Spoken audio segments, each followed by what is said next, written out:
Bonjour, soyez les bienvenus pour le Talk Eco. Eh bien, aujourd'hui, nous allons parler d'un type d'entreprise un peu particulier. Elle représente 60% des entreprises européennes. Il s'agit des entreprises qui sont sous contrôle familial. Les entreprises familiales, c'est le thème de notre émission du jour. Pour en parler, j'ai le plaisir d'accueillir tout d'abord François Mellerio. Oui, bonjour. Bonjour, bienvenue. Monsieur Mellerio, vous êtes le président de la holding familiale Mellerio, la joaillerie Mellerio, fondée en 1613. Depuis 14 générations, cette joaillerie fonctionne, est installée depuis 1815 rue de la Paix. Voilà. Une saga qui se poursuit avec vous. Ma famille est originaire d'un petit village d'Italie du Nord. Et mes ancêtres sont venus à l'époque des Médicis. Bravo, en tout cas, de poursuivre cette histoire. J'accueille également Jacques Le Sieur, bonjour. Bonjour. Vous êtes associé au sein de PricewaterhouseCoopers. Vous êtes en charge en particulier du conseil aux entrepreneurs.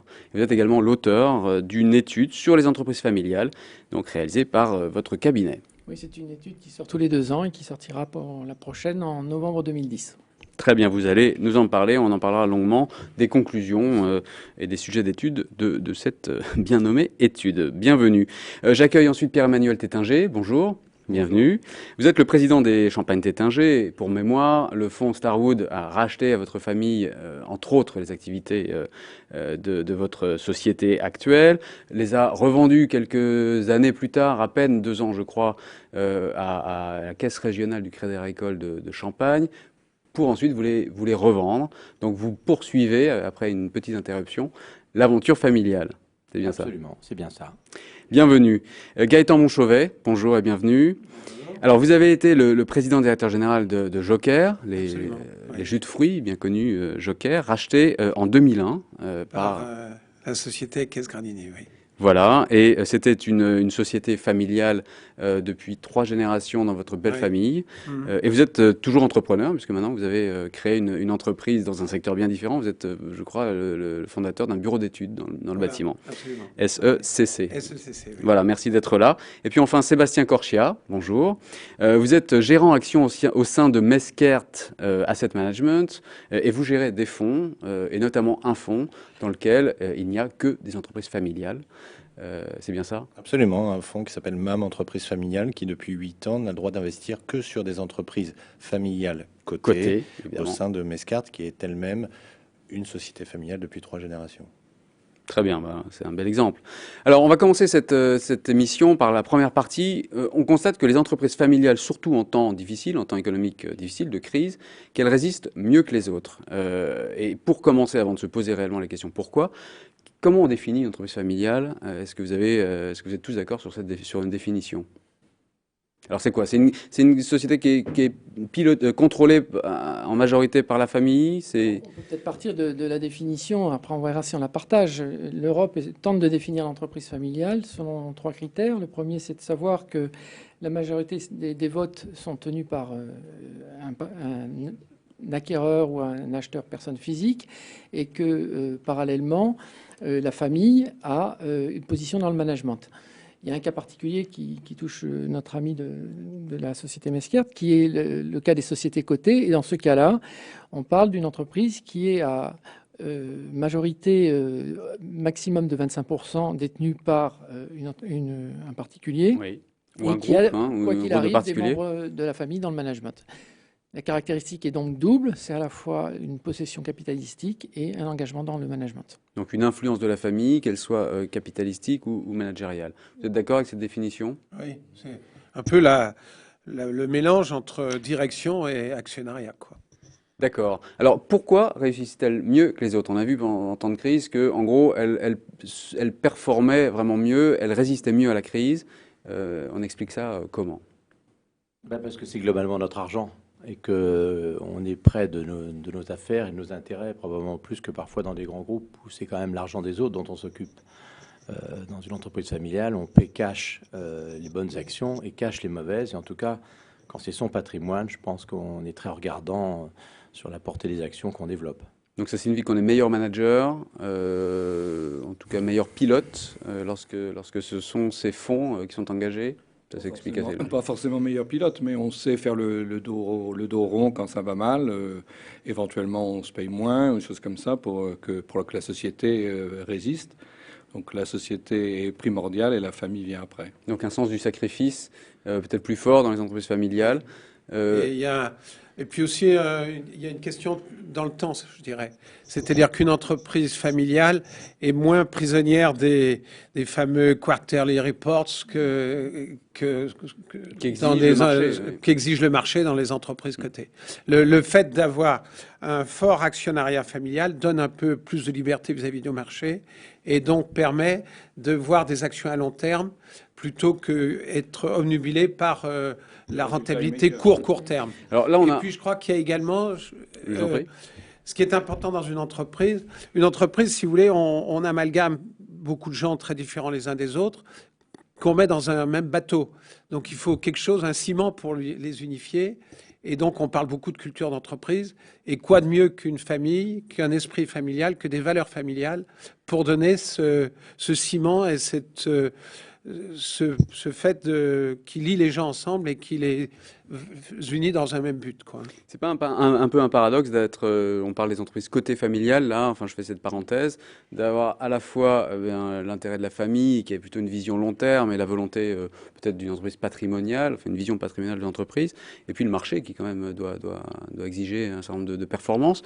Comment vous gérez ce paradoxe au sein de des fonds que vous gérez? Non, en fait, pour le coup, dans les entreprises familiales, le marché vient véritablement en aide. D'abord, il peut apporter de la visibilité, tout simplement, à une entreprise dans ses volontés d'export. On a vu des entreprises, je pense par exemple à une entreprise comme Vetoquinol, spécialisée dans le laboratoire animalier, qui s'est clairement introduit en bourse pour une raison qui était de dire, écoutez, nous, on n'arrive pas en fait à être présent sur des deals de cession d'entreprise à travers le monde, parce que les grands cabinets qui organisent ça regardent les sociétés cotées, et elle ne nous voit pas.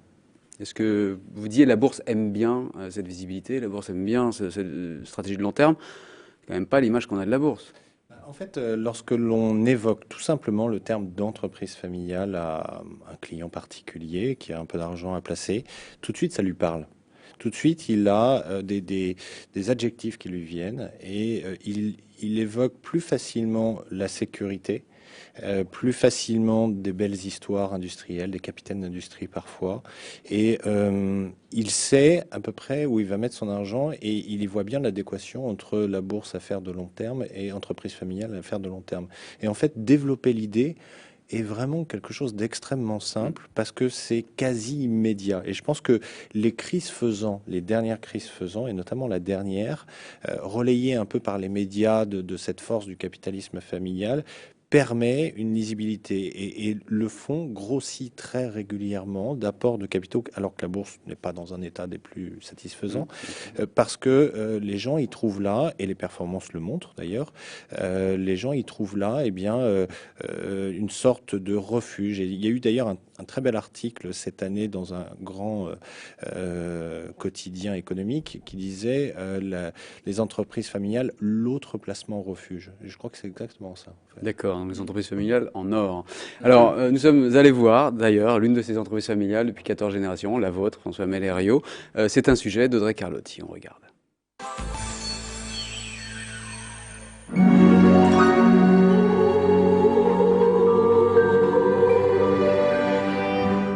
Certains endroits marqués par le temps acquièrent un caractère presque magique. Dans les sous-sols de la joaillerie Mellerio, entreprise familiale depuis 14 générations, c'est le cas. Venus d'Italie, les Mellerio sont les premiers joailliers à s'installer rue de la Paix en 1815. Ici, chaque création a été imaginée au rythme de l'histoire de France. Certaines précèdent même la Révolution française. Conséquence, dans la salle des archives, la trace de clients pas tout à fait comme les autres. Là, il s'agit de Napoléon III, bien sûr, puisqu'on est en 1869. Et ensuite, vous avez 2 pages consacrées à l'impératrice, donc sa femme Eugénie, qui était effectivement... Très friande de bijoux. Oui, une très grande cliente de la maison. Là, un médaillon, 2 feuilles de lierre, 3 perles à fond mat, une petite porte-mini pierrerie. Au cours des siècles, l'entreprise a séduit les personnes les plus prestigieuses et exigeantes. Familles royales et impériales de France, d'Europe, de Russie ou d'Amérique, tous ont souhaité être servis par le même nom. À partir de 1780, où un des petits Mellerio, notamment Jean-Baptiste, a l'idée de proposer sa marchandise devant les grilles du château de Versailles. Et c'est comme ça qu'il obtient un jour l'attention d'une des dames d'honneur de Marie-Antoinette. Mellerio est vraiment le joaillier des reines. C'est dans toutes les cours d'Europe aujourd'hui, et même dans d'autres dans le monde où il y a des bijoux Mellerio qui sont encore portés aujourd'hui. Plus qu'une réussite pour François Mellerio qui dirige aujourd'hui avec son frère la maison, c'est un destin. Moi, je crois que c'est un véritable miracle d'avoir traversé les siècles comme ça, en ayant toujours un Melerio à la tête de l'entreprise. C'est un véritable miracle. C'est un talent que nous avons reçu de la génération précédente. Et notre rôle, c'est de le passer à la génération suivante dans les meilleures conditions possibles. Donc nous travaillons pour ça et en ce moment, on est en train de préparer la génération suivante.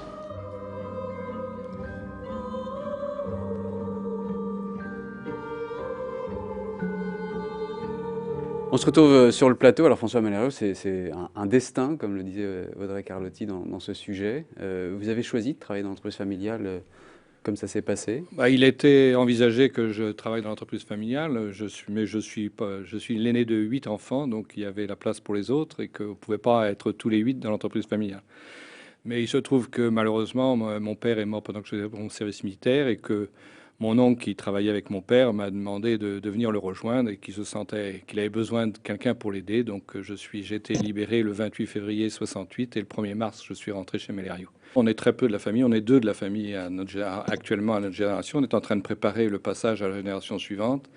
Mais pour l'instant, c'est pas encore tout à fait fait. Donc, pour l'instant, je suis encore en activité, mais plus pour très longtemps. L'objectif est qu'il y ait une 15e Oui, l'objectif, c'est une 15e, une 16e.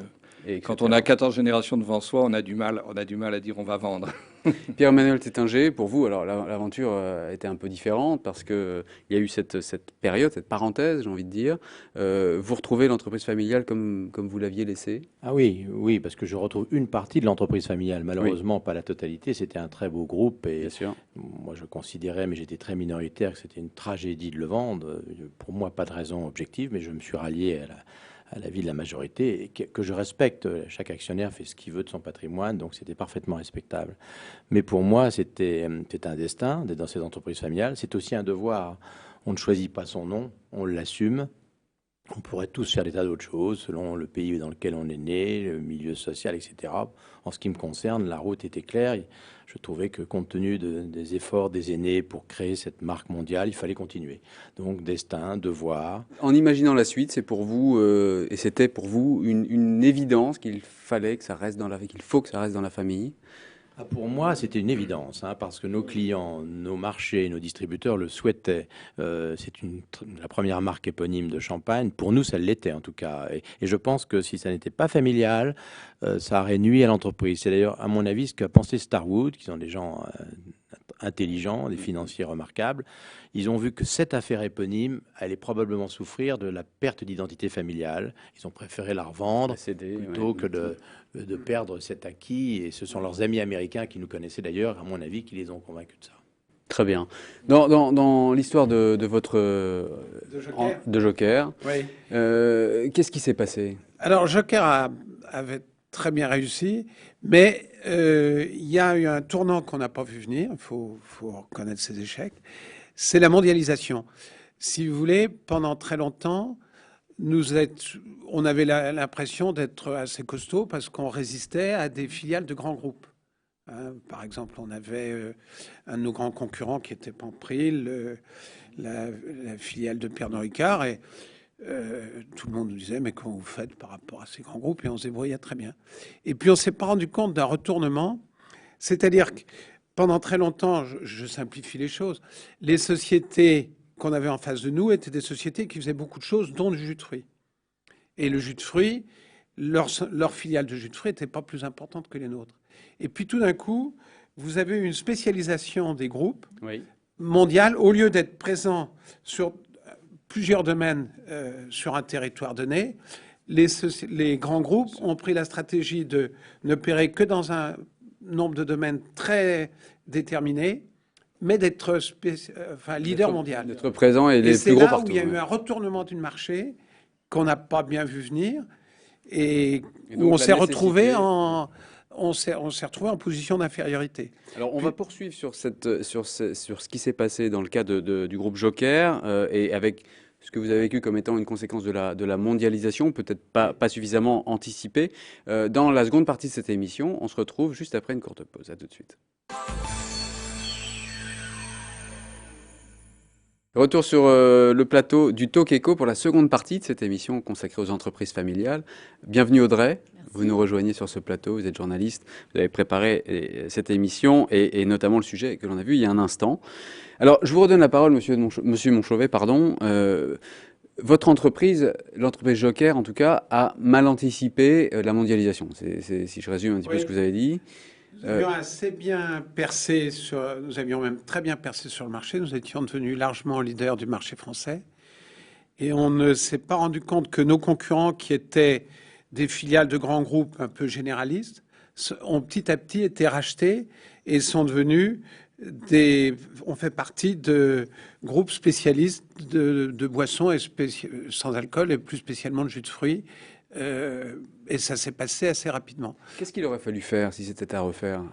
Finalement, vous l'avez cédé. D'abord, vous le regrettez? Ben, c'était très dur, oui. C'était très dur parce que, si vous voulez, on ne se bat pas. Enfin, les autres chefs d'entreprise qui sont autour de ce plateau me contrediront pas. On ne se bat pas pendant 30 ans pour une société, pour une marque, pour que ça s'arrête. C'est un crève-cœur, oui, de voir l'entreprise vendue. Bon, d'autant plus que du jour au lendemain, je suis resté pendant 1 an et demi dans l'entreprise, mais on se rend compte tout d'un coup qu'on n'est plus rien. J'étais là parce qu'il y avait des programmes, enfin des plans sociaux. J'avais qu'un rôle de médiation, si vous voulez. J'avais plus du tout de rôle de décision, surtout avec des Allemands qui savaient tout. Il aurait fallu diluer le capital et perdre une partie du capital de l'entreprise. Ou rester d'une taille plus modeste. Est-ce que ça aurait été une solution? En préparant l'émission, vous m'avez dit nous étions ou trop gros ou trop petits. Voilà, c'est ça? Je pense qu'on était à un stade où on était devenu ou trop gros ou trop petit. Oui. Il fallait soit devenir européen, soit... soit rester français. Un chiffre en France, 10% des entreprises de plus de 10 salariés sont transmises dans le cadre d'une continuité familiale. C'est donc extrêmement peu. Je crois que c'est 72% en Italie, 55% en Allemagne, etc. 85% en Inde. 85% en Inde. On aborde le problème de la transmission. Pourquoi c'est si difficile de transmettre une entreprise familiale? Vous parliez de 2e, 3e génération, compliqué d'arriver jusque-là. C'est quoi? D'abord, il y a un élément affectif qui est très fort et qui empêche de transmettre. Finalement, c'est quoi? Moi, j'ai une vision précise, parce que j'ai qu'un peu connu ça. Et il y a un problème dans les familles, souvent, c'est l'âge des dirigeants. Quelle que soit leur qualité, ils peuvent avoir été des génies à 20 ans, des chefs d'entreprise absolument remarquables à 40 ans. La tentation dans une entreprise familiale, quand on a été un génie, c'est de rester un génie jusqu'à sa mort. Et malheureusement, l'âge dégrade beaucoup de fonctions pour tout le monde. Et à 90 ans, on n'est pas le même génie qu'à 40 ans. Et le problème des groupes familiaux, c'est souvent un problème de gouvernance. Il y a un moment où ces génies, pour rester en place, créent des conseils de surveillance, directoires, restent encore à la tête du conseil de surveillance en muselant les directoires. Enfin, il y a des tas de cas comme ça. Mais on a vu un très grand nombre de groupes familiaux passer la main, souvent dans des conditions désastreuses, parce que de grands génies ont fait les combats de trop. Et ça s'est vu, je ne veux pas citer de nom, mais il y en a des centaines en France et ailleurs. La gouvernance et le problème de la limite d'âge dans les groupes familiaux est beaucoup plus complexe que dans les groupes non familiaux, où là, c'est fixé par un règlement. Et on part à l'âge. Il y a un coup près. 65 ans. En Amérique, c'est 60 ans. Dans les groupes familiaux, on peut rester jusqu'à 95 ans. Oui. Et ça peut être un problème pour l'entreprise. Donc savoir s'entourer et anticiper la suite. Mais savoir partir. On n'est pas à vous demander de partir. Et la formation de la relève, ça pose Quand pas de on est problème. premier actionnaire, c'est difficile de demander à quelqu'un qui a 60% des actions de partir. Parce que même en restant président du conseil de surveillance, il a encore tous les pouvoirs. Donc ça, pour moi, c'est un des vrais sujets des entreprises familiales. C'est le problème de l'âge et de la gouvernance. Parce qu'il est très complexe à résoudre et il se résout souvent en vendant une entreprise ou dans le sang pour, ça résout mal. C'est un des vrais problèmes. Je partage parfaitement votre avis parce qu'il ressort de nos travaux et de notre expérience que les 2 enjeux principaux sont la capacité d'anticipation de ces sujets-là. Et autant l'entrepreneur est quelqu'un qui anticipe, qui risque, qui sort l'argent de sa poche, qui anticipe son propre développement, autant c'est une question qu'il repousse dessous le tapis où vous voulez. En tout cas, c'est une question qui n'est pas adressée. Ça ressort de façon évidente. L'autre sujet étant que la thématique de la succession est une thématique de gestion de ressources humaines et aussi d'anticipation sur les futurs talents. avec la mise en compétition potentielle de gens extérieurs. Oui. Et ça, c'est différemment géré en France et dans les autres pays européens. C'est très clair. Alors Audrey, vous êtes intéressée à une étude menée en 2008, c'était la dernière édition, la prochaine sort en fin d'année, sur les entreprises familiales, particulièrement sur les conflits qui parfois ont lieu dans ces entreprises familiales. Oui, je me suis intéressée à l'étude donc de PricewaterhouseCoopers, dirigée par Monsieur Le Sieur, qui est parmi nous, et plus particulièrement à un point de cette étude, c'est-à-dire les conflits des entreprises familiales. Donc, son cabinet a interrogé une centaine de dirigeants d'entreprises partout dans le monde. Je crois que ça concernait Une 28. centaine en France et plus de 3000 dans le monde. Voilà, sur 28 pays, je crois. Sur 28 pays. Et un constat pour tout le monde, en tout cas pour la majorité, 95% des dirigeants ont avoué que l'entreprise familiale, en tout cas sa gestion, pouvait être une source de conflit. Était souvent une source de conflit. Je ne sais pas si on peut le dire. La raison, Audrey. Alors la raison, elle est simple, c'est parce que les conflits d'ordre familiaux se cumulent à ceux d'ordre professionnel. Donc tout simplement, ça en crée d'autres et forcément, ça crée une ambiance désagréable. Les motifs, ils sont assez différents, mais principalement, c'est le management. Les décisions de management. Les décisions de management, les débats qui provoquent le plus de querelles, c'est la stratégie d'avenir la compétence des membres de la famille.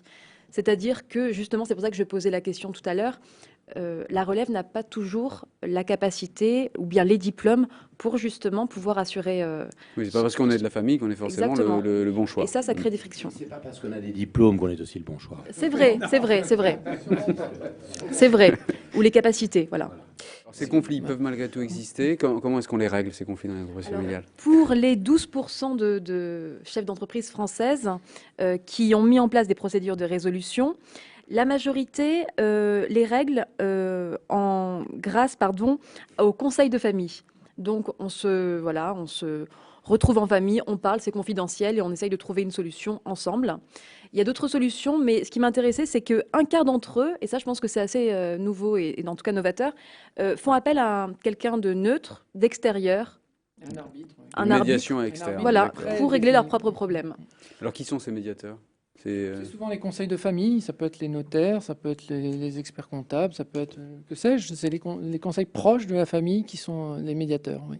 Ces conflits menacent dans ce que vous avez constaté, les entreprises familiales? Alors, dans ce que j'ai C'est une menace? Non, absolument pas. C'est-à-dire que réellement, les disputes sont là, les conflits d'intérêts sont pratiquement toujours présents, mais l'esprit de famille prédomine malgré les disputes. L'entreprise familiale n'est pratiquement jamais remise en question. Il y a une sorte, on parlait de ciment tout à l'heure, je pense que voilà, ce qui est plus fort que...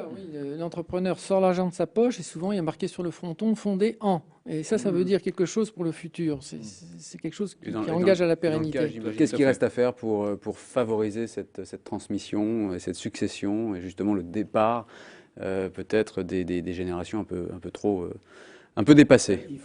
Il faut une fiscalité très, très, très légère à partir du moment où le chef d'entreprise ne prend pas son argent pour aller vivre sur la Costa Brava. C'est-à-dire que quand il s'agit de transmettre l'entreprise, faire que un personnel, un métier se maintienne, etc., à partir du moment où on transmet à des enfants pour qu'ils ne vendent pas, ou à des cadres pour qu'ils ne vendent pas, il doit y avoir une fiscalité très assouplie et très légère, parce qu'il y va au-delà de l'entreprise, il y va de la situation de l'emploi dans une ville, un village, une région, etc.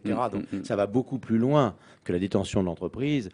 Il faut tout faire pour inciter les groupes familiaux à se perpétuer. Et donc, à partir du moment où on ne vend pas l'entreprise, la fiscalité devrait être assez forte au moment où on vend, mais pas au moment où on transmet. Tant que l'argent reste dans l'entreprise, elle ne devrait pas être fiscalisée.